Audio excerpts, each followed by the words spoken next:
भाई हम आ चुके हैं हैदराबाद पंजाब के मैच में। चंडीगढ़ 11/4/2026।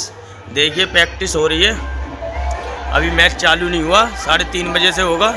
देखिए प्रैक्टिस हो रही है, हमारी प्रैक्टिस चल रही है यहाँ पे खिलाड़ियों की।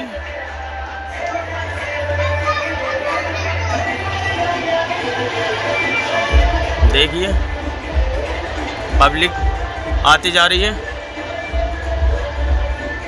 भाई हम आपको हर चीज़ बताते हैं, ज़्यादा से ज़्यादा सब्सक्राइब लाइक करें।